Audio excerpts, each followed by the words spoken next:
answer is yes, you do have to hook up just to get a cuddle. I feel like you considered me and you saw what I needed. I didn't deserve what you gave me. This person triggers me in the way that my ex-husband triggered me. Am I the exception to the rule? Maybe I'm not a hopeless romantic. I think I might have to look that up. Is you're willing to give your body to me without at least giving me a conversation? Is it really that deep? Not really, but we make it that way. Well, let's casually talk about it. Let's do it.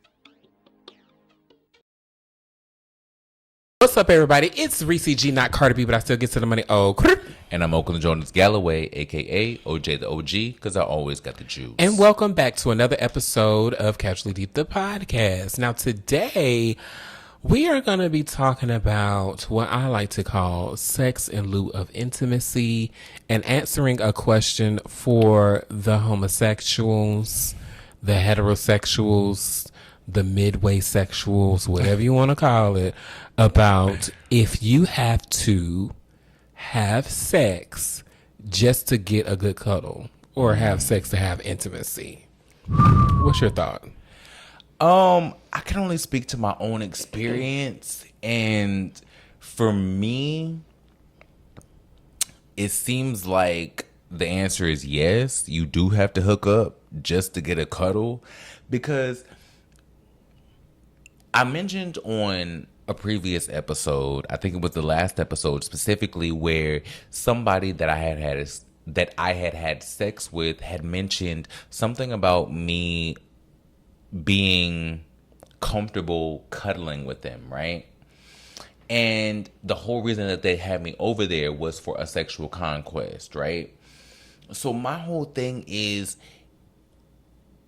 why is it that people feel the need to advance or pursue the sexual conquest when what they really want is the intimacy and the cuddle and the chill session that sometimes may or may not come with that, depending on who you're actually hooking up with in the moment?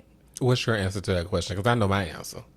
For me, it's like people just don't communicate that. People just don't communicate that. It's like, at the end of the day, if I want to cuddle with someone, I'm going to say that to the person that I'm reaching out to. If I want to reach out to someone specifically that I want to cuddle with, I'm going to say, hey, I want to come over and cuddle with you and watch a show. This is what I'm on. But a lot of people feel like they need, like, the hookup is what gets them to that. So they feel the need to present themselves on a sexual tip when that's not really what they're on. Mm-hmm. So then people get mad when people approach them on a sexual tip when that's what you presented yourself on, when that's not really what you wanted. But you could have just said what you wanted. I think that it goes to the type of person too that is being asked these things, because I love to cuddle. I live for a cuddle, love it. But I just had my first chill session where a guy comes over, you cuddle, eat food, watch TV, then have sex, then cuddle more afterwards. I've had that before in my 20s, but it really wasn't real, you know. But like when you an adult, that was like completely new to me, because usually it's just, hey, let's bone, and then that's it. Right. And so to me, I think it definitely it equates to the type of person for sure. But I do think that a level of rejection plays a part in that, and self-esteem plays a part in that. Sure. Because I think that people are extremely afraid of rejection, one. And I think that gay men, let's just talk about the gays. Let's talk about the girls. Y'all are learning a lot about the gays lately. I think that when it comes down to people wanting to have intimacy with someone, but they don't know how to verbalize that. To me, listen, I've said it to, I don't want to say many men, but I've said it to multiple men where, listen, we can do everything that boyfriends do and not call each other that. I am okay with that. Okay. I actually had a situation where there was this guy. This was, how old was I? I was probably like 25, 24, 25, somewhere around there. And I think the guy was a little bit older than me, maybe about a couple of years. Maybe he was in his 30s already. I don't know. And we made an agreement that we would do everything with each other that boyfriends do except for have sex. And we're not exclusive to each other. But when we're around each other, we, would treat do each that. other as such. And child, he started working for this bridal company that I was working with as a stylist. I was training him. It sparked. We started talking and all of this stuff and blah, blah, blah, blah, blah. So we would cuddle maybe. Like whenever we were together, either I was over his place, he was over my uncle's spot where I lived. We would cuddle. We would sleep peacefully. It was great. I enjoyed it thoroughly. Do you feel like that was rooted in something specific, though? Like, do you feel like there was something tangible that he was hiding behind that? Because to me, absolutely, I think that it was first, that guy in particular had just moved to Atlanta. He was trying to get settled and everything. So I think that it was a need for him to have that level of intimacy. Because he was older than me too. So I think that was that.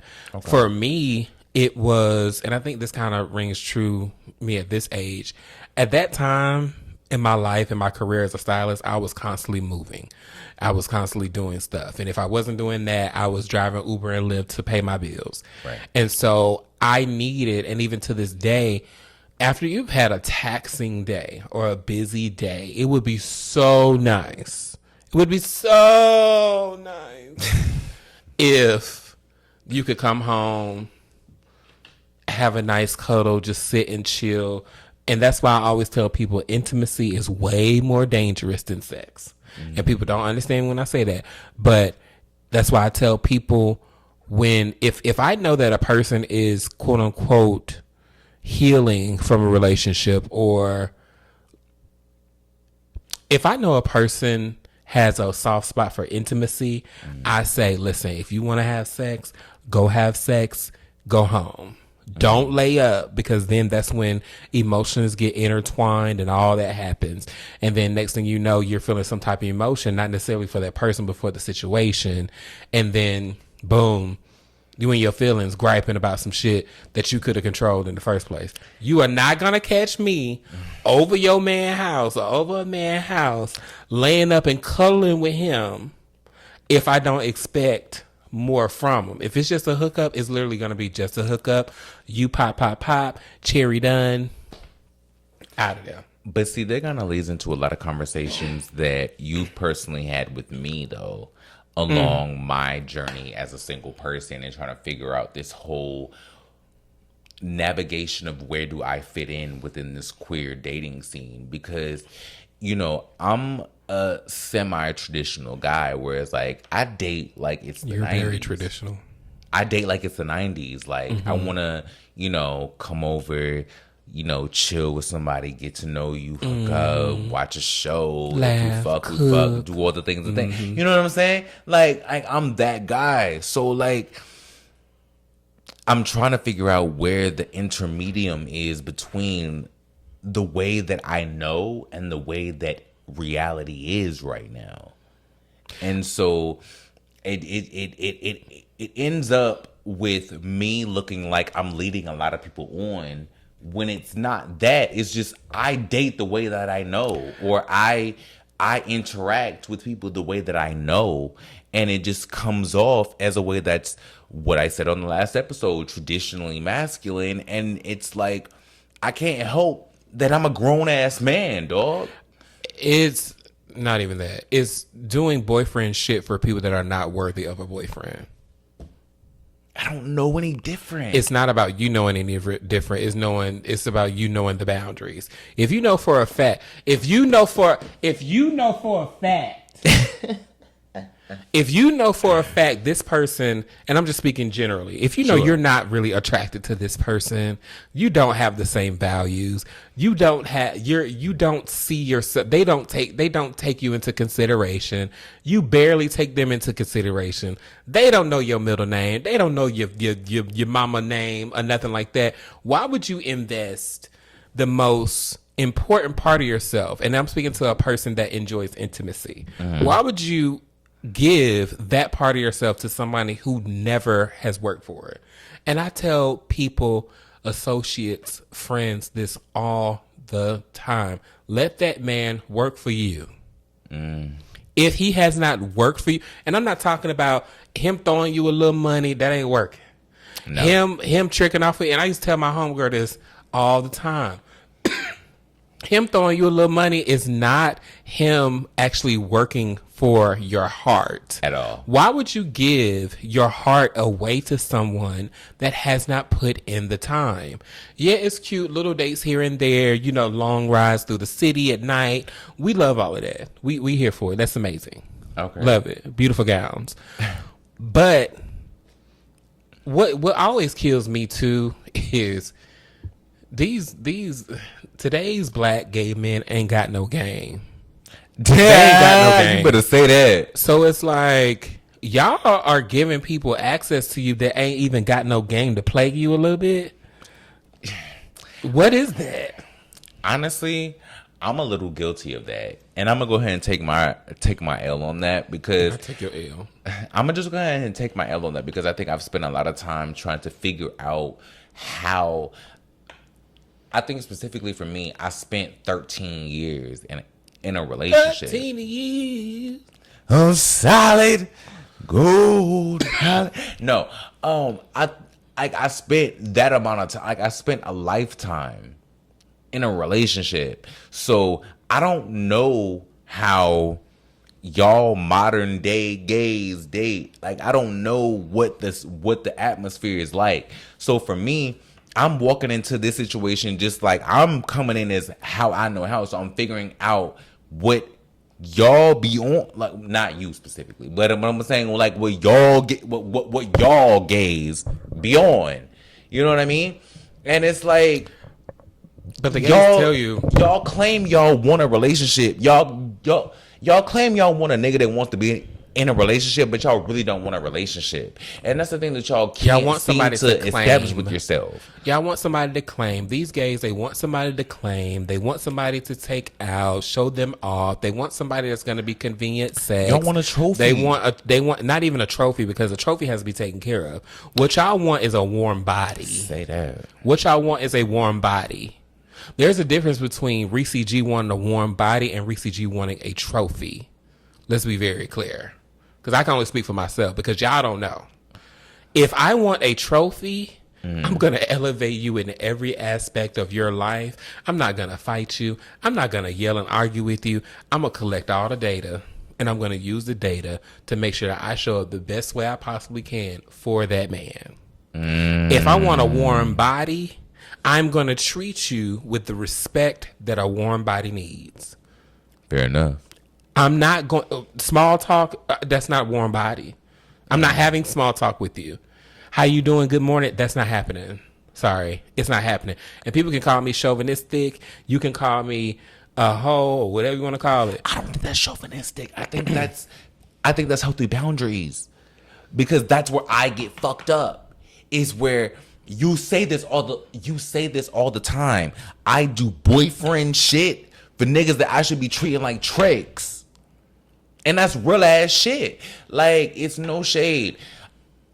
I only know what I know, right? So I come from a very, if you want to compare me to a TV stereotype, I'm Kenny Chadway from Soul Food, the series. Nobody knows that reference. Grow up and figure it out. But what I will say is, like, I'm a Kenny Chadway type in real life. So I don't know nothing about fucking off and you know, treating niggas like this and da. I know how to be a good person to the person I want to pursue. And so that leads me down a whole bunch of paths to a lot of motherfuckers who just want that from niggas they don't want to actually be with. They want a nigga to treat them like they want niggas to treat them like a boyfriend that they don't want to be with. So that's why I feel like I end up in a lot of the situations that I end up in, is because I don't know no different. I was raised a certain way. Like, I was raised a gentleman. So I don't know how to not be a good ass dude to fuck ass niggas. But every gentleman is supposed to be good to a woman of stature. And I'm just looking for my woman of stature. I'm looking for my Michelle Obama. So when I think about situations like that, or let me not put it on you. Let me put it on myself. Sure. When I look at a person, because I'm going to collect all the data. Mm-hmm. I'm going to see exactly, okay, how do I fit in this person's life? They're welcoming me into their life. Cool. How far am I welcomed in? Okay, this far. Okay, cool. How interested are you in me? Mm-hmm. How many questions? I don't give unsolicited information. If you ask me, then I will tell you, which is why I know more about everybody in my life than they do about me. Right. That may be a bad thing, but it just is what it is. I don't consider it that. I just consider it a fact. When I look at, if I am in pursuit, not necessarily in pursuit of a person, but in pursuit of an idea of life, that's how I go at it. So when I look at a person that I think could help me achieve the level of life that I want to ultimately have, the kids are not in that, but if he wants kids, fine. I know success is in it. I know a home is in it. I know happiness, good sex is all in that. Intimacy is in it. Adventures are in it. I want a man that can show me what our life will look like together. So I'm in pursuit of that. Pursuit of happiness. Okay. I'm in that. I'm not in pursuit of the person. Okay. And so I think this might be an aha moment. This podcast. Because I had a question. This podcast. I don't want to ask you were done, but go ahead. But I think that that's probably why I'm single. Mm-hmm. Because I'm in pursuit of an idea of a life that I want to live, not in pursuit of a person that's 6'3" or 5'2" or Fair. 10-inch meat or whatever. Whatever. Right. I'm not in pursuit of all those things because I've already had that. My 20s was very good. Fair enough. So, I don't know. I think that cuddling just to have, you have to have sex just to get a cuddle thing, because I still believe in, if you don't come back, he ain't want you anyway, bottom. First of all. Well, see, here's the thing. And while I'm willing to agree with that 98% of the time, I typically find myself as the exception to a lot of rules. Because I'm the type of person, if I know all you want me for is sex, but you really want to cuddle, then I'm going to be the person that's not going to come back, because I'm like, listen.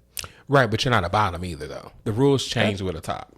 Okay, fair enough. The rules completely change with a top. Fair enough. Especially if you're dealing with another top, the rules still change, because any top that wants to deal with you wants to be submissive to something. I don't know what that's about. That's the dumbest shit in the world. That's interesting because I've been getting a lot of tops that have been wanting to deal with me. And it's only because of the idea of what you look like. It's literally just, it's not the underworkings of who you are. It's just the visual of what it is. Because no one takes the time to get to know me. Exactly. So when opportunities are given, switching gears, so when opportunities are given to people that have not worked for the privilege of actually getting to know you, I don't want to be intimate with anybody that I would have to have sex with just to get the intimacy. Right. I don't want to be intimate with anybody that I don't foresee me farting around, giggling around, talking. Right. Like, can we talk about business and then talk about Beyonce and then you beat my booty up? Like, what is going on? Right. It's so.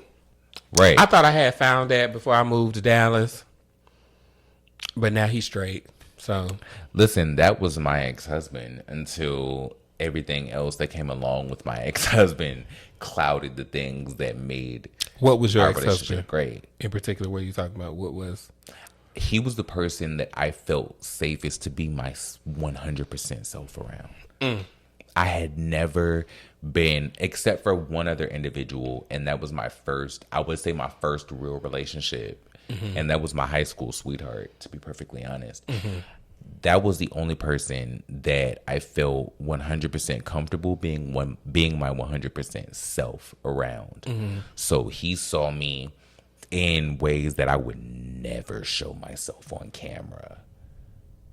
Like, he saw the best, the worst, the most diabolical, the most eccentric, the most hurt. Like, he saw every single piece of me. And I feel like because that was given to somebody and then not Earned. I'm not going to say earned. Well, that's partially that. But what I will say is that it was given to you and it wasn't respected. It wasn't cherished. It wasn't valued. Cherished. Very good. It wasn't protected. I don't know if I can ever give that to somebody else again. You will. I want to. You will. And I'm not going to say that it's never going to happen, but I'm going to say that it's going to take a whole other level of it's going to take a whole nother level of work for that person. Like there's a whole nother wall. There's a whole nother level of things that person is going to have to dig through to get that from me now. Love is patient. Love is kind. Love is not substitute. Listen, it's going to take a person that is that patient. Right. And I think that I can say the same. I'm finding it. I can say the same possibly about me, but in a different way. Because I think that even though I'm a person that has a lot of patience, a lot of patience. Yes. And because I know that if you're going to bake a cake and you want it to come out good, it takes time. It takes time. Right. And I get that and I understand that because some of my greatest strides in life took time. Even though throughout the way I was like, ooh, I don't know if it's going to happen, but eventually it happened.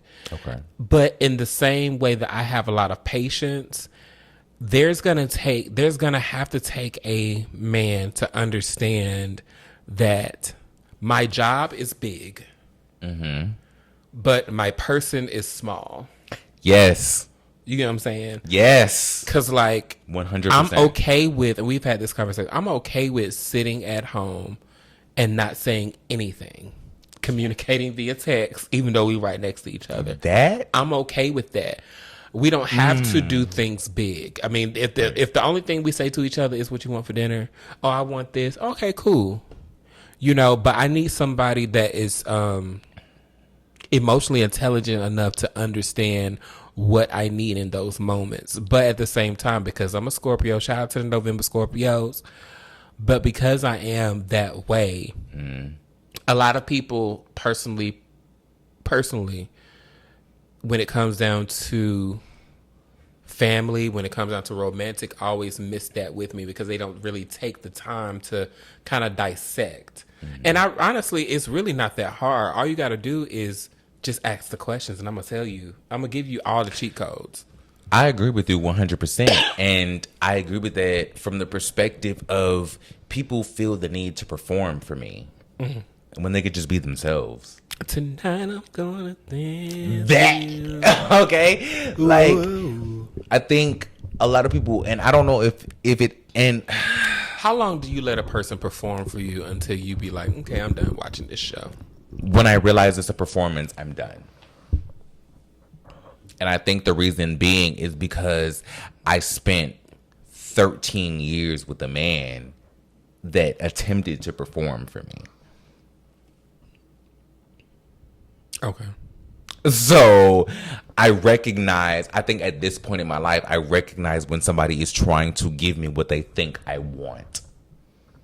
And that is the quickest way to turn me off. So flip that around.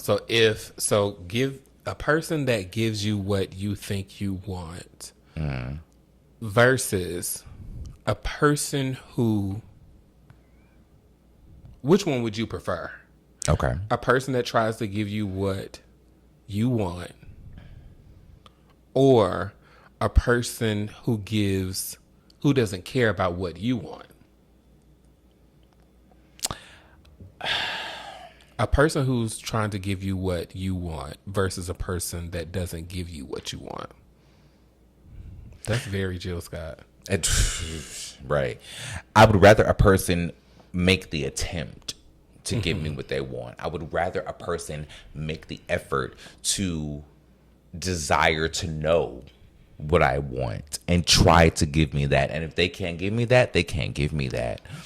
But I would rather a person make the attempt and try to figure it out, or at least get to know me enough to know what it is that I want, to know what they can bring to what I want. You know what I mean?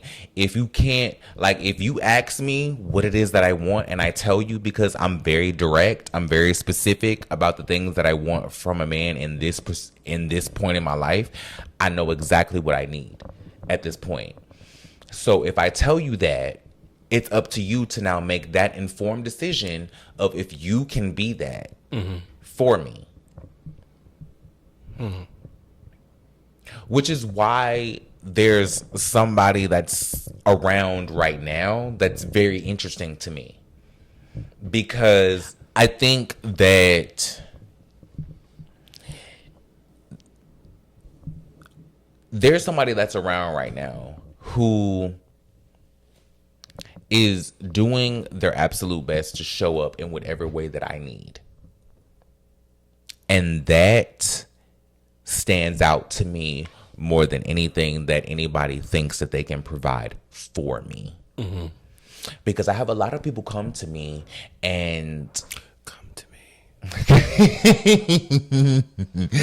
I have a lot of people come to me and they try to flex. That was giving such the midday diva when you just what's going on, everybody? It's the midday diva. It's 97.7 the beat.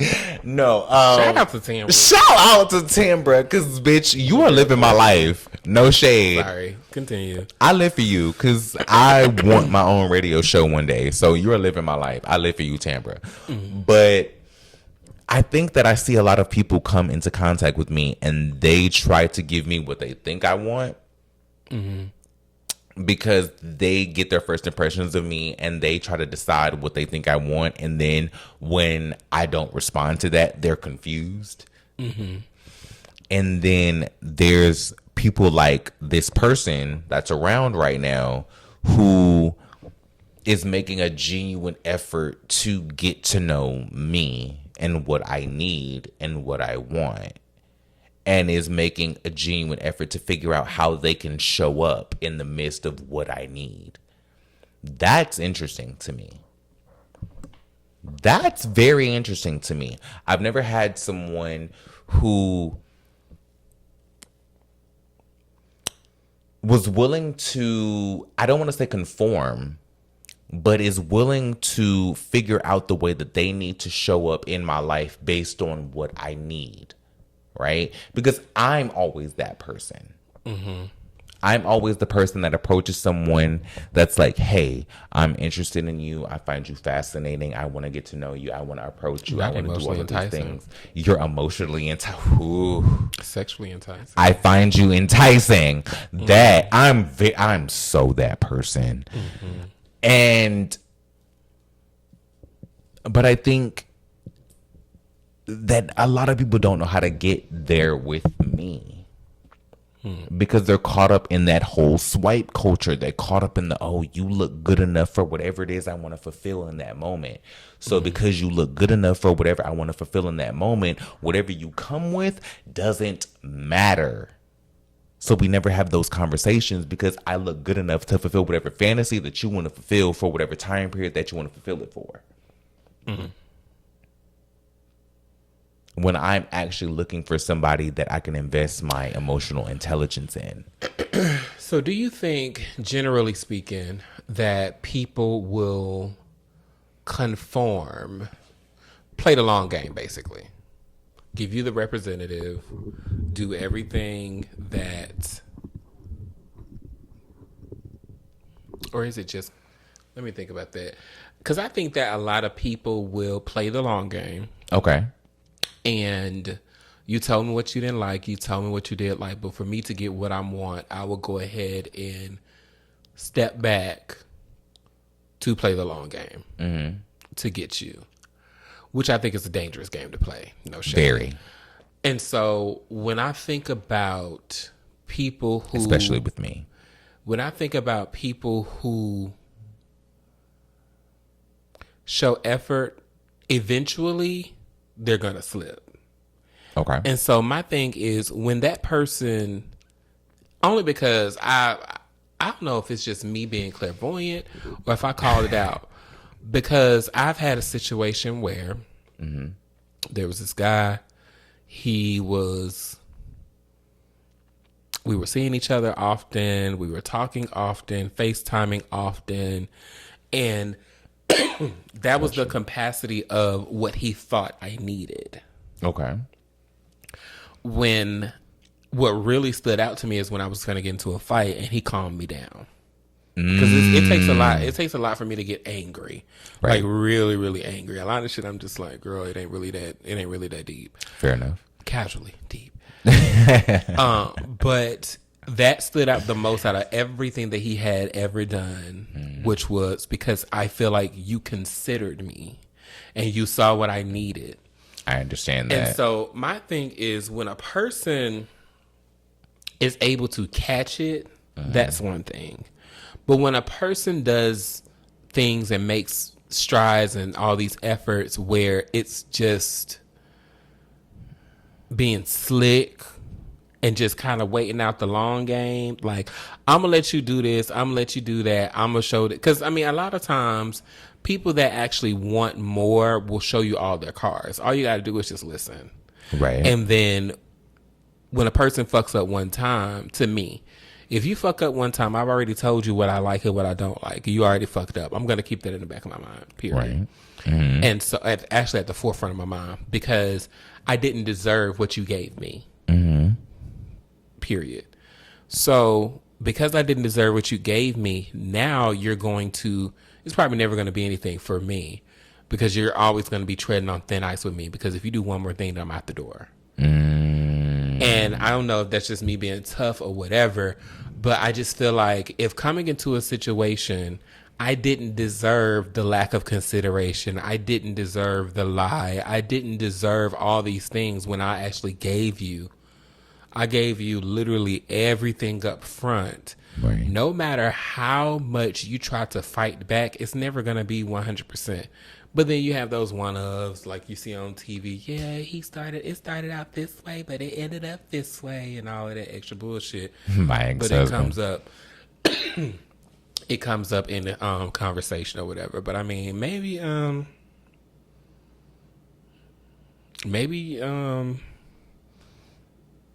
not a hopeless romantic. Maybe that's, I think I might have to look that up. I think because I used to define myself as a hopeless romantic. I used to think that was the only thing that made sense for me, is that I am a hopeless romantic. And I think what I expect in my hopeless romanticism has changed over the years based on what I need. And I think that if someone is able to provide what I need in the moment, then it's able to kind of shift the perspective of how I view them, right? Kind of case in point, like the person that I'm talking about. Like, it's wild interesting to me because we had a conversation about this person, right? And I said something to you very specific that I thought I would never talk to this person again. Because I said something to you in the effect of, this person triggers me in the way that my ex-husband triggered me. And I panicked, right? Having a conversation with Did you panic? I did. Because I literally tried to break it off with that individual. Like, I sent a full-blown text message to that person, like, listen, this ain't gonna be it. This ain't da-da-da-da-da, blah, blah, blah, blah, blah. And they fought for it, which is interesting. But then it's like the way that a person chooses to show up stands out for me, I guess. I guess a way that a person chooses to stand to to show up stands out for me. Like, if you're willing to show up in the way that I need, regardless of if it's intentional to your personal motivations or not, that kind of sticks out for me. Like, if you're willing to compromise what may or may not be your personal motivations just to align with what I need in the moment, that stands out for me. Because if someone is willing to compromise for me, I'm willing to compromise for them. Okay. I don't.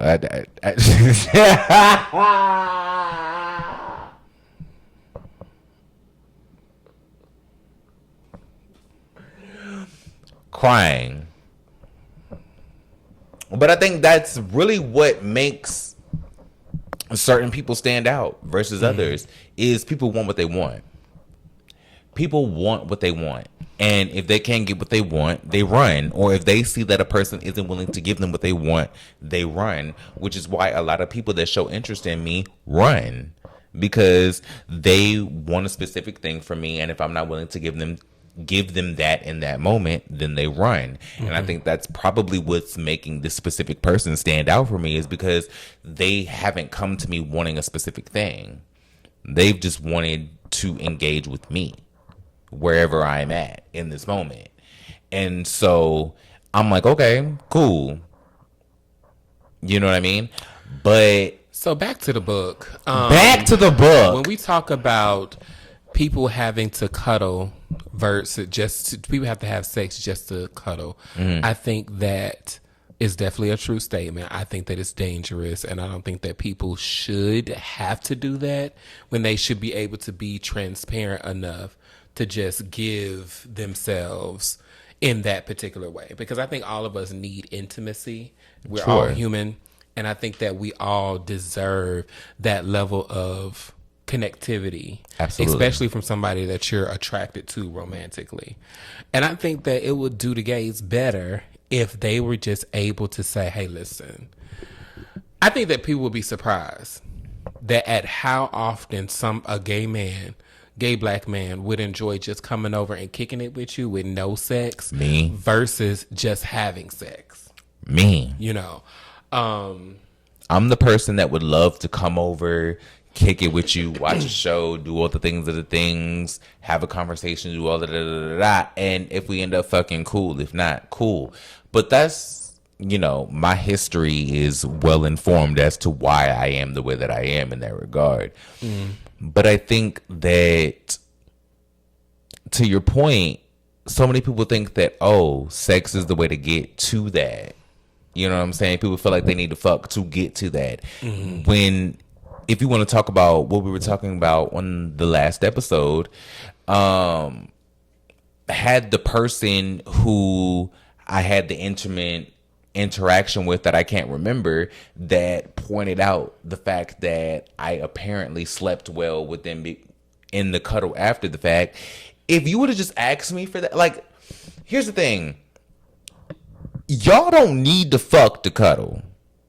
Like, point blank, with me personally, had this person just asked me to cuddle, we could have cuddled, and you didn't have to do all of this extra shit to get me over there to cuddle. Like, I'm a cuddling ass motherfucker in real life. But that goes back to that whole conversation that we keep having about people perceiving me as a fuckboy because of what I look like. And people think that I desire pussy just because of what I look like, when that's not the case. But you sacrifice your true desires and your true intentions and what you truly want to be happy as a person, because you are willing to give yourself as a person to what you think somebody else wants, when you're not willing to at least have the conversation to figure out what that person you're willing to give your autonomy to really wants from you. That's the part that's crazy to me, is you're willing to give your body to me without at least giving me a conversation. That is what's wild to me. It's because so many people don't realize the conversation will get you so much further than your booty hole will.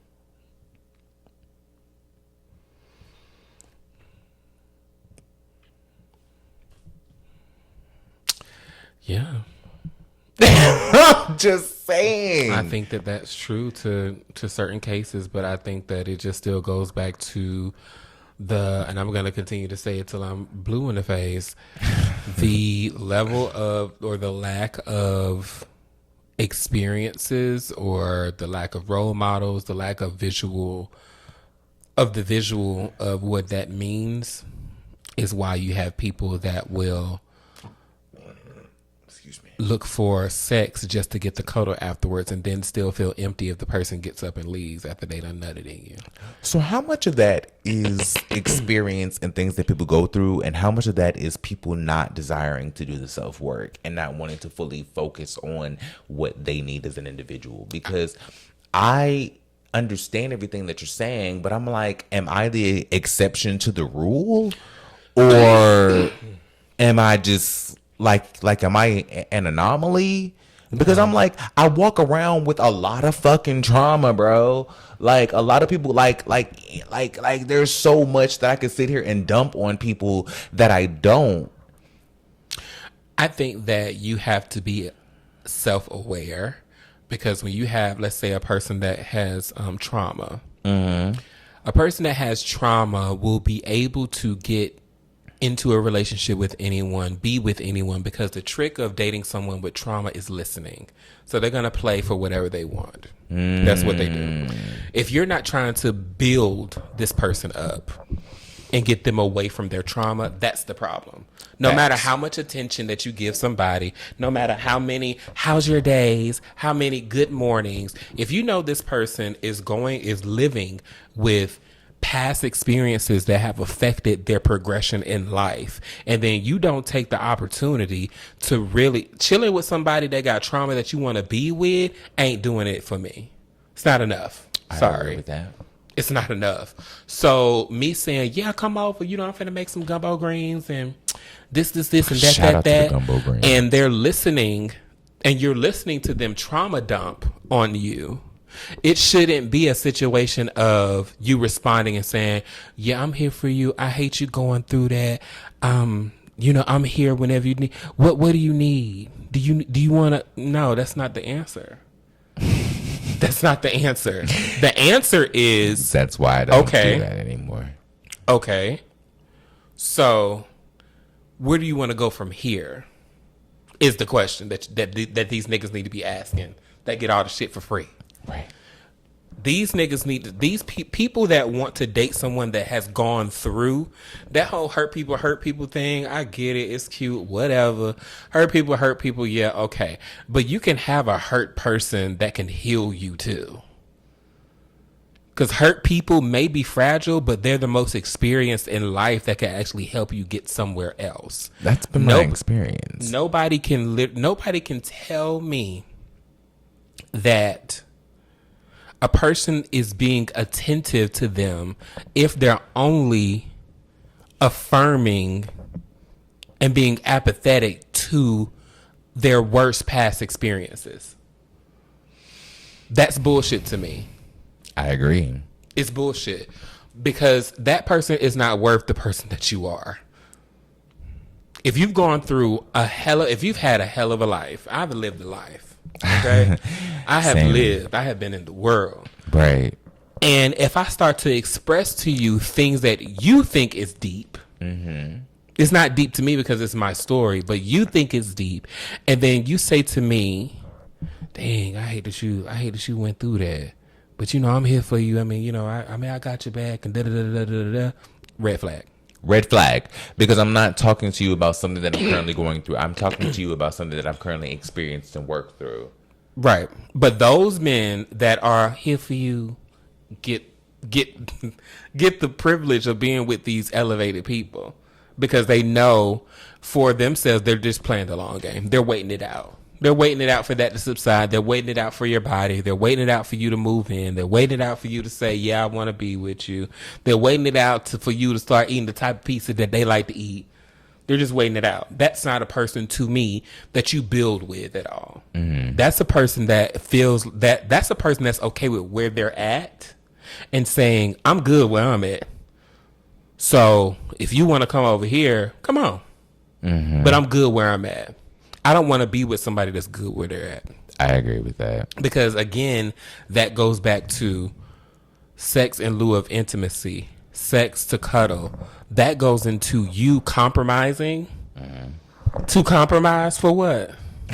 For what Compromise reason? for what? Compromise for what reason? Literally, Yes. compromise for what reason? If a man comes into Ressie G's life, if they are romantic, if they are a friendship, it is a benefit to be in my life because of what I give freely. That's not me pouring from an empty cup. I can fill my cup back up myself. I've done it for years. But if I am okay with you coming into my life, that means that there is something about you that I want in my life to help me be better. Any person that automatically, to me, my opinion, any person that is not considerate of you will never be considerate of you. Not fully. What they are is going to be slicker than a can of oil to make it seem as if they're being considerate. Because a person that wants consideration is going to do this. They're going to tell you exactly how to be considerate of them. I work 12 days a week. So because I work 12 days a week, my 13th day is when I walk, is when I chill. Okay, I understand that you work 12 days a week. I mean, I ain't gonna bother you on your chill day. I mean, if you want to do something, then you know I'm here. Gas the fuck lighting. You're not really here. What it is you're so self-absorbed and selfish that you will wait that 12 days. You will plot that 12 days. So on that 13th day, you'll say, "What you got going on today?" "Oh, I'm just chilling. Da, da, da, da, da." "Oh, okay. Well, you know, I was just finna. You want me to come over? I'll bring you some food." And then they get what they want. That's a dangerous ass motherfucker. To me, that's dangerous. I would never want to be with somebody like that because you're already set in your ways. You're already at where you want to be. Because those are them every 2 week, bi-weekly check niggas. Nothing wrong with y'all. You're just not for me. Because I plan on surpassing that. And why would I, a person that wants to surpass that, be with somebody who is okay with being right here? Sure. So where's the line between someone who is genuinely considerate of what you have going on and the person that is willing to play the long game to manipulate you to get what they want out of you? Action. Where's the line? Action. And what does that action look like? Action looks like a selfless act. When a person is selfless enough to do something where it would deplete them just enough so they have just a little bit left, that is the person that you need to be with. Not the person that has it in excess. If a person, for example, content creator. I'm a content creator, right? I create content. I have aspirations of doing these things. I want my Emmy. I want my GLAAD award one day. All of those things. If a man comes into immediately, if a man can see my vision and then say, "How are you going to get there?" I'm interested. If a man says to me, "Oh, that's what's up. I could definitely see you doing that." Red flag. Because the action in that is, how are you going to get there? They're asking, how are you going to get there so that they can be a part of you getting there because they want to be a part of your life. A person that says, "I can see you doing that," is only affirming you. And affirmation is not needed to a person that already knows where they're going to end up. I don't need to be affirmed because I know where I'm going to end up and I'm going to die trying. You don't impress me by watching my podcast. By watching me do what the fuck I'm going to do Because anyway. then you're a fan. Right. And what do fans do with celebrities? If people want to sit and eat chicken with Beyonce, they gonna act normal. They gonna act. Do you want the chicken? You want a drum or you want a wing? Okay, here you go, Beyonce. They gonna do everything to keep Beyonce around them as long as they possibly can. And when Beyonce is gone, they're gonna sit and plot and check with Beyonce to see if she wants some more chicken. Oh, you don't want chicken? What you want? A burger? Okay, girl, I got burgers. Oh, you hungry right now? Oh, girl, what? Here I come. I'm finna bring you a burger. That's not real. That's a person waiting to get what they want, playing the long game. And some people like the long game. Some people like the long game. It's okay. It's okay to like the long game, but it just pisses me off. And I may be a little bit riled up, but it pisses me off when I see people play with people as if they really want them. Throw that fish back into the lake and let a bitch go get it that really need it. So let me ask you a direct question. Since I got you here, the person that I've been referring to this whole episode, your thoughts are trash. I wish this person would move back to where they're from and leave you alone. I wish this person would engulf themselves in how they treated you, because how they treated you initially is how they're always going to treat you. And this person is playing the long game to get everything out of you because you're the most attractive person they ever talk to. So they win. They're winning. You're losing. This person is nothing. This person is insignificant. This person, if this person really was for you, to me, this is just me. Sure, but I value your opinion. If this person really was 100%, this person has not taken accountability. This person has acknowledged what they have done, but they have not taken accountability for how they made you feel. I agree with that. So why do they need the privilege of being around Oaklyn if they are not worth it at all? That's a real question. Because I'm going to personally send this episode to them.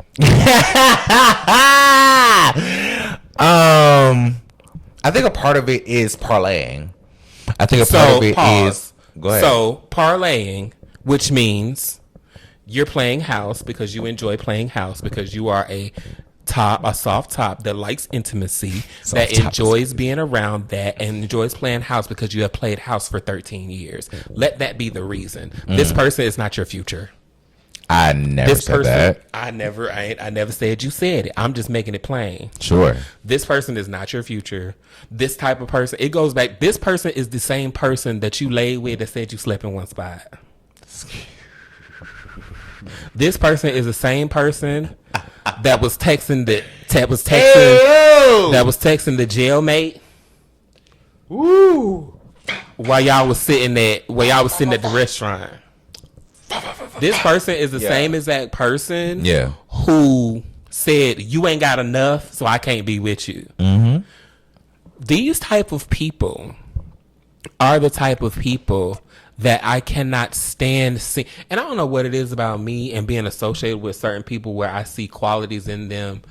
Like, because this is the same thing I've told you. I've told 26-year-old, 25-year-old. I've told Christina. I've told Milan. Why? The reason why I'm single, and we had this conversation earlier today about me settling or whatever, lowering my standards or whatever. And I can't do it. I can't do it. Nor should you. And I just really feel that, like I said earlier, if I see you as a man that is going to help me get to my destination in life, if I see you as that is the type of person that I want to be with. No matter what you look like, no matter what you got in your pants, no matter how much money you got, if I see in my life, because I know right now in my life what I need from a man. I know it. Am I going to get it? Probably not. Because I'm not actively looking for it, but I'm going to have to change that.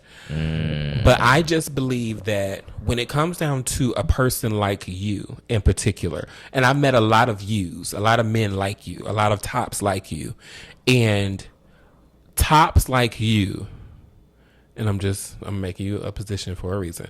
Tops like you want a bottom that is going to allow them to be vulnerable and that affirms who they are. That's what the affirmation is. So when you have a person that says, let's cuddle on the couch. Let's chill and let's do this. Let's go ride the Ferris wheel. When you have all of those things, it's not them allowing you to be vulnerable. It's just them playing house for somebody that they see as a good man, and the final stop on the railroad, that final bus stop. You're a final bus stop with a bitch that ain't paid the toll and is riding for free. That's what Miss Thing is. This thing is crazy. So she has not put in the work. I'm sorry. She has not put in the work to deserve you. So what does that look like? What do you mean? What does the work look like? Listening. And it's not, and I can generalize the statement. It's not about how you listen. It's about what you listen to. And how you And how you, what you listen and how to. you take that knowledge. Right. Because that's why collecting all the data has way more levels to it than what just saying what I'm saying. When you collect the data on a individual, it's to learn how to make them comfortable or better. Sure. So if you are a person that is asking these questions, okay, locking it away, okay, cool, and then considering the action from the answer that you got, that's an elevated person that's worth your time. If I know for a fact that you have a short fuse, I should already know how to calm you down. That girl ain't gonna know how to do it. What that girl is gonna do, and I can't wait. What that girl is gonna do is want to touch you and hug you and console you. That ain't what you need. Cause she won't know. She won't know. And I think that's why it'll turn out to, okay, well, I'm gonna just go ahead and just drop you back off because I know I know you just upset right now and everything. I mean, I'm sorry if I did something. I mean, I get it. Drop you off. Hey, just checking on you. You know what I mean? I don't know if you're still upset or not, but no response. Okay, because you're still upset. That's the sign. Follow up with, all right, I'm finna go back to sleep. I know you probably still upset. What are you doing? And tell me why these type of men are worth y'all. Why? And you got a bitch like me. You got a bitch like me that'll drink your bath water if you show up for me. That's all I want you to do is show up. I got this event coming on Thursday. Hey, I need somebody with me to work the room. Oh yeah, I'm down. You down? Oh, bitch. I will throw this pussy at you from the free throw line. Screaming. From the free throw line. Not because it's all about sex, but as a thank you, I'm giving you my body. I am giving you intimacy. I am taking you through ecstasy and what that looks like. When Jill Scott says everything on me has feeling, it's not because it's gushy and soft. It's because if I kiss you in the right small of your back, if I touch you the right way, not on your meat, but on that little crevice to the left, yeah, it's definitely worth it.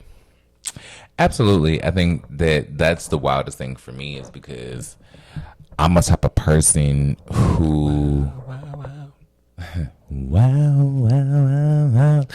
I think that I'm a type of person that sex is never going to be a priority for me. Because I have such a traumatic relationship with sex. I don't think I'm ever going to be a person that's going to be like, oh, you got good pussy, that's what's going to make you a good boyfriend. And so for me, sex is always going to be a perk to a relationship for me. And so people who lead with that are always going to be a turnoff for me. Say all of that to say, I guess I'm wondering when there's going to be a person to come into my life that's genuinely going to be interested in me outside of everything that they feel like I can offer them. And who is going to be the person that sticks around for the person that I truly am. Long game. Because I mean, well, I think I'm going to always... as fucked up as it is, I feel like I'm always going to have a level of apprehension when it comes to any potential suitor because I'm always going to think that you're going to be on bullshit regardless. So I feel like, where is the line between... I don't think that's a bad thing, though. Why not always think somebody is going to be on some bullshit, so that because you are a respectful person, you'll treat them with respect, but they are going to have to work for it. Okay. Why not think that everybody is on some bullshit, so that when they actually prove you wrong, you have nothing to say? That's where I'm at, though. But that's not what you're doing, though. That's genuinely where I'm at. But that ain't what you're doing, though.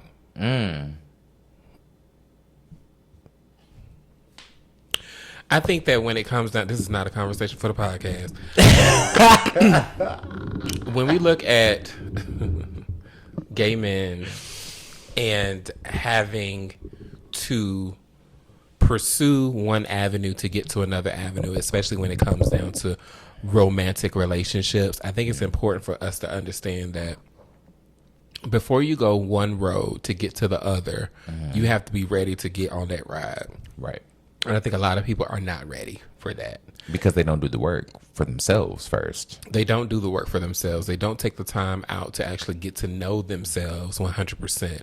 Or they don't take the time out to take a pause and then become a new person, become a new iteration of themselves. Because people are looking for people to complete them versus people to complement the person who they are as a complete individual. Say it again.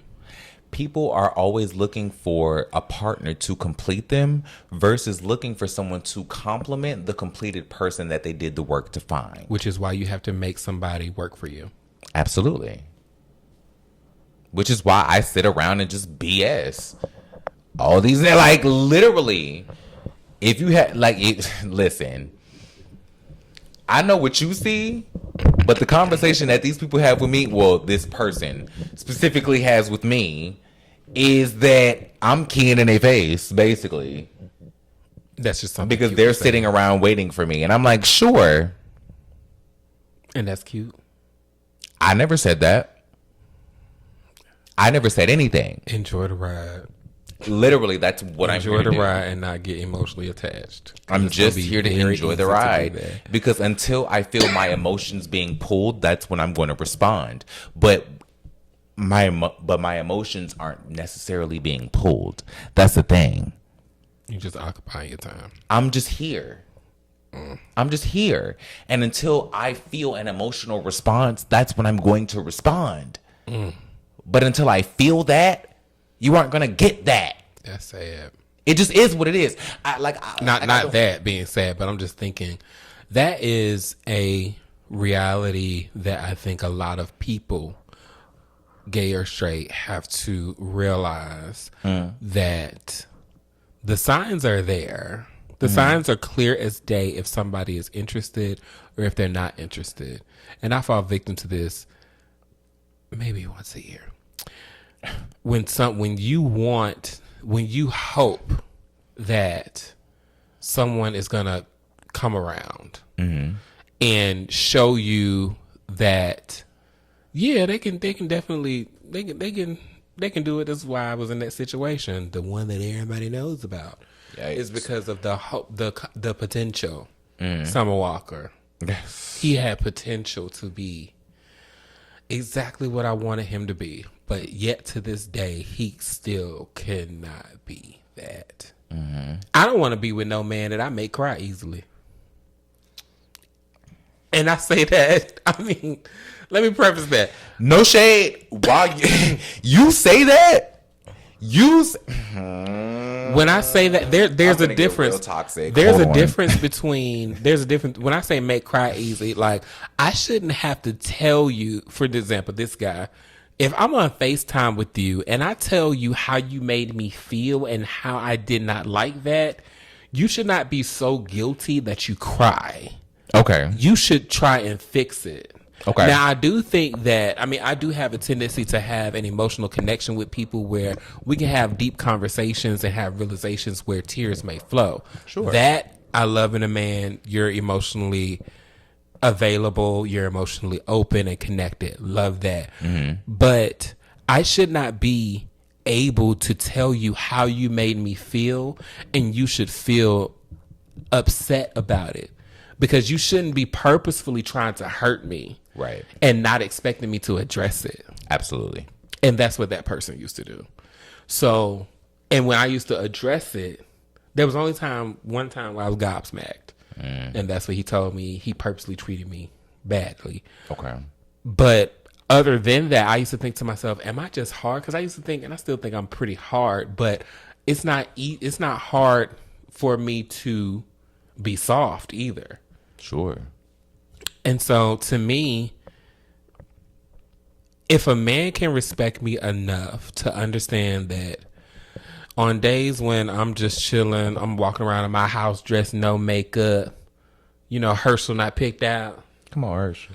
And I just want to sit and binge watch something stupid. And then we can switch from having an intellectual conversation about what we're watching, a casually deep conversation that goes from one level all the way deep to something else. And then we can sit and talk about something else that is completely separate to then being intimate with each other. It is a very hard, maybe a flaw that I've dealt with for years, of getting attached to people in that way because I have a tendency to get emotionally attached to people that are friends that give me the things that a relationship has never given me. And so I have to be cautious with my emotions and my feelings, because I have to understand that these friends will never be my husband. Okay. And it's a sad truth, and it's a daily battle. It's a daily battle, a yearly battle, that I have to always make sure that this friendship in lieu of relationship, which is my having sex to cuddle, if I'm getting all these things from my friends that I'm not getting out of a relationship, I can do without the sex, which is why I haven't had sex since Juneteenth last year. So okay. I don't need the sex because I'm fed in other ways. I'm fed by people being interested in my work. I'm fed by having intellectual conversations. I'm fed by an occasional cuddle. I'm fed by all of those things that friends can give me, which is why nowadays I see how successful people can be single for the rest of their lives and give all their money to charity when they die. Right. Fair I don't want to be that person, but at the same time, I don't think that there is, I don't know where he is, but I don't think that there's a man out there that can fully understand how appreciating what I can give to him is a treat, a pleasure. I don't know if he exists. I get that. And if he do exist, he can't be in America. Fair enough. I've kind of had that conversation with myself. I kind of feel like I don't know if the man that I need doesn't exist, or if I am just in a position where I'm so traumatized to the point where I'm not willing to bend enough for the man that is willing to show up. So you doing the bending? Maybe I need to be. Maybe I should be doing some bending. But I think I'm at a space where I just don't believe that there is ever going to be someone that is going to convince me that I should give up my personal autonomy for the sacrifices that come with a relationship again. I think because I sacrifice so much.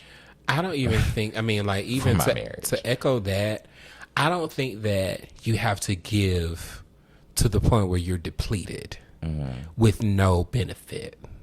I can't. And so my thing is, I know when I don't even know how that works. I know how it feels to be completely on empty when I give and give and give. I know that, but I know I have to keep a little bit for myself nowadays. But I've never had that experience with someone that I loved in that way. Okay. Because I've always felt like there has, and I think this is realization. With my mom dying, where I got the most of my love from Okay. Now I have to figure out where I'm going to get that level of it back. And I think that will only be in a relationship. I don't think that I'm ever going to get that amount of love where somebody would jump in front of a bullet for me outside of what my mom gave. And the only way I could see that, a friend is not going to do that. I think it would have to take a husband to love me so much that he going to jump in front of that bullet. See, I can agree and disagree with that only because I've typically seen myself as that friend. Because I don't necessarily see myself as emotionally capable of being in a relationship at this point in my life. I don't think I'm ever going to be emotionally ready to fully give myself over to another person in a way that they need. But see, so I think that that's where the problem I'm is able for to you, though. extend that to my friends. I think that that's where the thing is. It's like, it's not necessarily you having to give to them. It's about what can they give to you. I don't think that you should be considering this next chapter, this next relationship, whatever. It shouldn't be you giving to the point of being depleted. It's you receiving to the point where they're depleted. Well, see, here's the thing. I don't think I'm ever going to give I don't think that I'm ever going to give of myself to another person to depletion again. I think I did that with my ex-husband, and I gave him everything that there was to offer of me. And I think I went through that experience, and I got through that, and I realized that was not worth it. And then I left that experience, and I don't ever see myself revisiting that presentation of myself ever again. Do you think, final question, Sure. if a person was to come into your life that was offering to you what you gave to him, you would recognize it?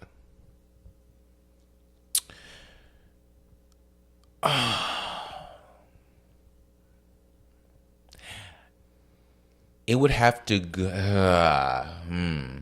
maybe because it wouldn't go. I wouldn't be able to recognize it without some thorough questioning and without some existential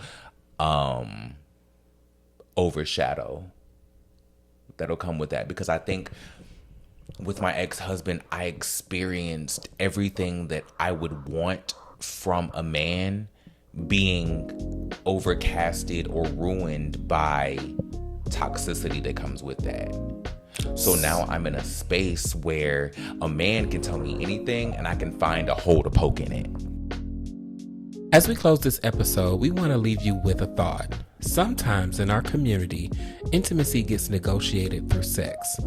For many gay men, the path to something as simple as closeness, a hug, a cuddle, a moment of vulnerability, can feel like it has to pass through physical desire first. But beneath that is a deeper need we all share.